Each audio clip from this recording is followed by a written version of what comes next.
नमस्कार दोस्तों, कैसे हैं आप सब लोग। उम्मीद करती हूँ आप सब लोग ठीक होंगे। आज मैं फिर हाजिर हो गई हूँ एक नई जानकारी के साथ। दोस्तों, आज मैं आपको बताने वाली हूँ कि बैसाख के महीने में लक्ष्मी प्राप्ति के कुछ उपाय इस प्रकार हैं, मैं आपको बताऊंगी। और जो धन से परेशान हैं, जिनके जीवन में काफ़ी सारी रुकावटें आ रही हैं पैसे को लेकर, वो हर प्रयास करके थक चुके हैं, परिश्रम करते हैं, उसके बाद भी खर्चे पे खर्चा बढ़ा ही जा रहा है और बरकत नहीं हो पा रही है।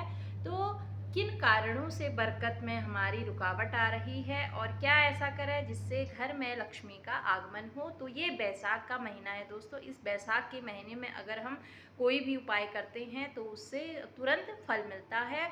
खासकर माता लक्ष्मी की पूजा करना। माता लक्ष्मी और भगवान विष्णु और शंकर भगवान को बैसाख का महीना अत्यधिक प्रिय है। तो इसलिए इस महीने अगर हम लक्ष्मी प्राप्ति उपाय करते हैं या भगवान विष्णु की पूजा करते हैं या शंकर भगवान की पूजा करते हैं तो हमें शीघ्र ही फल की प्राप्ति होती है। तो आज मैं यह वीडियो आपके लिए लाई हूँ, तो आप वीडियो के अंत तक बने रहें और सारी जानकारियाँ लें और फिर वह उपाय अवश्य करें जिससे आपके घर में सुख समृद्धि और माता लक्ष्मी का आगमन आपके घर में है। वो हर कोई परिश्रम करता है, हर कोई परेशान है लक्ष्मी की प्राप्ति के लिए। लक्ष्मी प्राप्ति के लिए लोग खाना पीना छोड़ देते हैं, रात दिन मेहनत करते हैं। तो कुछ उपाय हम गृहिणियों को, कुछ या आदमियों को यह उपाय अगर करेंगे तो आपके जीवन में माता लक्ष्मी जरूर आएगी और आपके जीवन से परेशानी दूर होगी। तो आप वीडियो को बिल्कुल भी स्किप ना करें, तो आप पूरा वीडियो और पूरी जानकारी लें। तो सबसे पहले दोस्तों, बैसाख का महीना चला हुआ है, तो बैसाख के महीने में अगर ब्रह्म मुहूर्त में उठते हैं तो यह अत्यधिक फलदायी होता है। तो बैसाख के महीने में देर तक सोने से घर में दरिद्रता छाती है।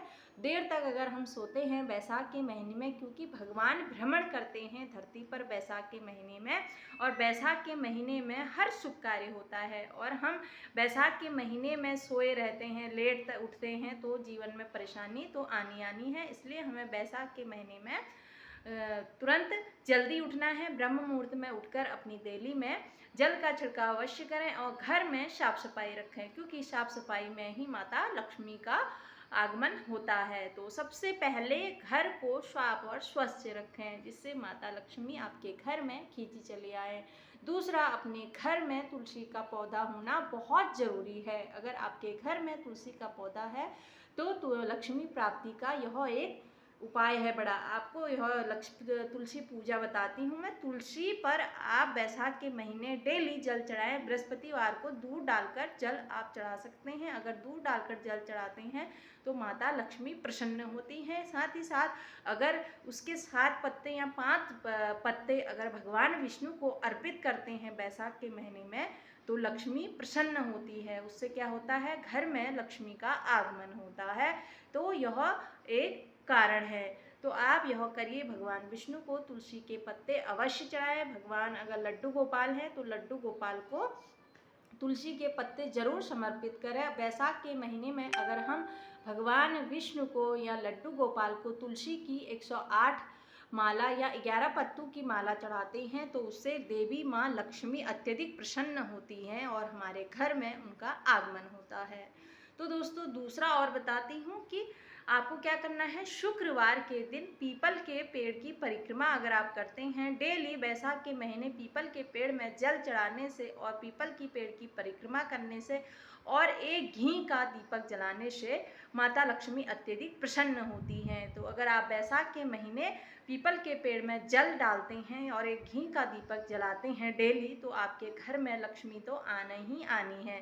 उसके बाद भी आपके जीवन में रुकावट आ रही है तो आपको क्या करना है, मंदिर में जटा वाला नारियल रखना है, लाना है मार्केट से। वह लाकर माता को वह अर्पित करना है। वह नारियल, उसमें अक्षत और कुमकुम, चंदन और पुष्प, कमल के पुष्प माता को अर्पित कर कर जटा में चढ़ाकर, जटा वाले नारियल के ऊपर रखकर और लाल कपड़ा बांधकर उसमें एक कलावा बांधकर और कौड़ी के साथ, अगर पीली कौड़ी हो तो यह अत्यधिक फलदायी होती है, पीली कौड़ी नहीं है तो कौड़ियों में आप पीला चंदन लगा लें। वह माता को अत्यधिक प्रिय है। और पीले चावल अर्पित कर माता को 1 रुपये का सिक्का और एक हल्दी की गांठ और थोड़ा सा खड़ा धनिया यह माता को अर्पित करें। माता को अर्पित करने के बाद आप बैसाख के पूरे महीने माता को यह चढ़ाएं। यह चढ़ाने से एक बर्तन में आप यह सारी चीज़ें रख लें, माता को यह अर्पित कर दें, जटा वाला नारियल और ये सारी सामग्री बैसाख के पूरे महीने मंदिर में ही रहने दें। उसके बैसाख के महीने के चले जाने के बाद आप उसको उठाकर अपनी तिजोरी में रखना। देखना कि धन की कमी नहीं होगी, धन में जो रुकावटें आ रही हैं वह रुकावट धीरे धीरे दूर हो जाएगी। यह उपाय आपको खुद करना है, कुछ पाने के लिए कुछ तो करना पड़ता है, तो आपको यह उपाय करोगे तो आपको ज़रूर सुधार प्राप्त होगा।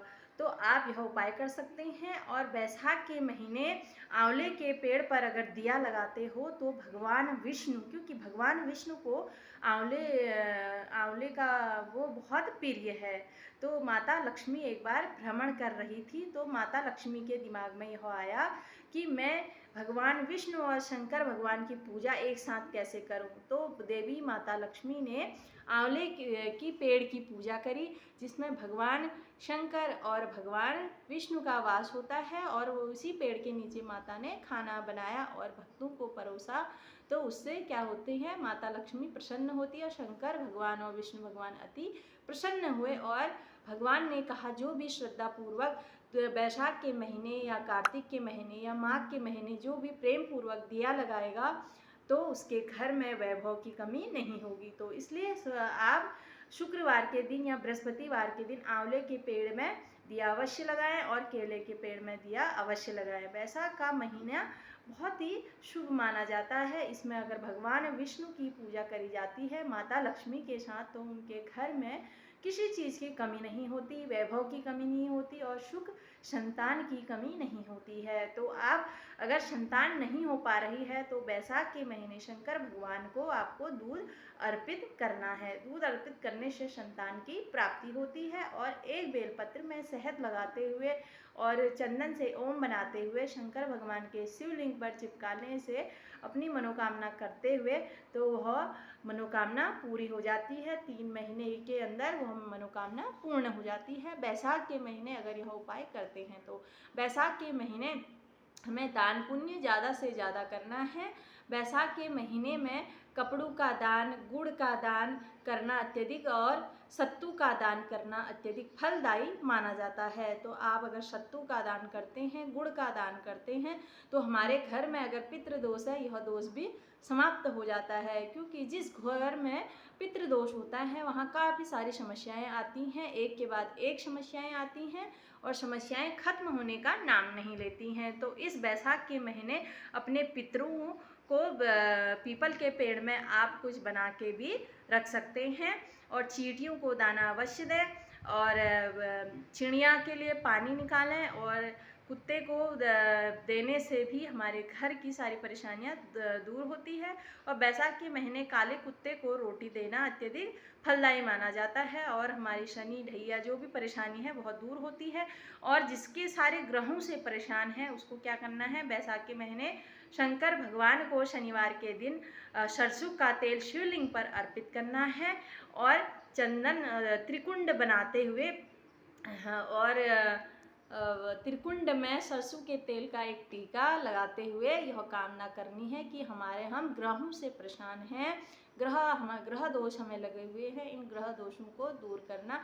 तो शनि भगवान आते हैं उनके चरणों में, शंकर भगवान के चरणों में, तो हमारे सारे ग्रह शांत हो जाते हैं अगर हम यह उपाय करते हैं बैसाख के महीने शनिवार के दिन, शनि अमावस्या के दिन। शनि अमावस्या के दिन यह उपाय करने से हमारे जीवन के सारे ग्रह शांत हो जाते हैं। जितने भी नकारात्मक ग्रह हैं जैसे राहु, केतु, शनि, यह सब ठीक हो जाते हैं। अगर इन्हीं के कारण हमारा जीवन उलझ जाता है, हम एक के बाद एक परेशानियों में घिर जाते हैं, तो आपको शनि अमावस्या के दिन शंकर भगवान के शिवलिंग पर सरसों का तेल अर्पित करते हुए, त्रिकुंड बनाते हुए, सरसों के तेल की बिंदी लगाते हुए यह कामना करनी है। यह कामना आपकी जरूर पूरी होगी और सारी परेशानियों का हल आपको प्राप्त होगा। तो आपको शुक्रवार के दिन यह करना है और चींटियों को चीनी भी देना है। और शुक्रवार के दिन बेलपत्री के पेड़ में घी का दीवा लगाते हुए और शक्कर थोड़ा डालते हुए यह अगर करते हो तो घर से गरीबी और दरिद्रता का नाश हो जाता है। कहा जाता है बैसाख के महीने भगवान विष्णु की पूजा करने से दरिद्रता नष्ट हो जाती है। तो आपको बैसाख के महीने में भगवान विष्णु की पूजा जरूर करनी चाहिए, जो अत्यधिक फलदायी होती है। घर में सुख और समृद्धि का आगमन होता है। तो आप यह काम अवश्य करिए। और माता लक्ष्मी को कमल के पुष्प बहुत प्रिय हैं, कमलगट्टा बहुत प्रिय है। वैशाख के महीने यह अर्पित करें और माता को खीर, दही, दूध और यह भोग लगा सकते हैं। और दूध से बनी मिठाइयाँ भी माता को अत्यधिक प्रिय हैं। और भगवान विष्णु को भी, भगवान विष्णु को तुलसी की माला जरूर चढ़ाएं। तुलसी की माला ना बना सके तो तुलसी के पत्ते भगवान विष्णु को अर्पित अवश्य करें। इस महीने भगवान विष्णु और लक्ष्मी की विशेष कृपा रहती है। तो दर्शकों, जितने भी आप लोग मुझे देख रहे हैं, तो आप प्लीज़ फॉलो करें इन चीज़ों को, तो आपके जीवन में ज़रूर सुधार आएगा और आपके जीवन में लक्ष्मी की कमी नहीं होगी। गारंटी के साथ मैं बोल रही हूँ। अगर आप सही भाव से भगवान को पूजोगे, भाव में ही भगवान है, अगर सच्चे भाव से भगवान की पूजा करोगे तो आपकी भगवान मनोकामना अवश्य पूर्ण करेंगे। अगर हमें विश्वास है, विश्वास में ही भगवान है, भगवान हमारे कण कण में विराजित हैं। अगर हम भगवान को सच्चे भाव से पूछते हैं तो वह हमारे हृदय में ही हैं। आपने देखा होगा, हनुमान जी से पूछा कि आप भगवान से कितना प्रेम करते हो, उन्होंने दिखा दिया कि भगवान तो मेरे में समाये हुए हैं, मेरे हृदय में हैं। तो भगवान ने चीर के अपना हृदय दिखा दिया। तो वही है सच्चे, जिसकी सच्चे भाव, उस भाव में भगवान है। तो और इस बैसाख के महीने में हनुमान जी को चमेली का तेल और पीपल के पत्तों की माला अवश्य चढ़ाएं। इससे घर में सुख, संपत्ति, वैभव और ऐश्वर्य की प्राप्ति होती है। चमेली का तेल, घी का दीपक, गुड़ और चना मंगलवार को आप अवश्य चढ़ाएं हनुमान जी को। और चमेली का तेल हनुमान जी को अत्यधिक प्रिय है। और पीपल के 108 पत्तों की माला में राम नाम अवश्य लिखें। राम नाम लिखने से हमारी मनोकामना पूर्ण होती हैं और बजरंगबली प्रसन्न होते हैं। कहा जाता है कि इस कलयुग में हनुमान जी ही एक ऐसे हैं जो हमें सारे संकटों से उबार सकते हैं। तो इसलिए हनुमान जी और काली माता की पूजा करने से अत्यधिक शीघ्र कलयुग में फल प्राप्त होता है। फिर मिलती हूँ नेक्स्ट वीडियो में नई जानकारी के साथ। तब तक के लिए श्री शिवाय नमस्तुभ्यम।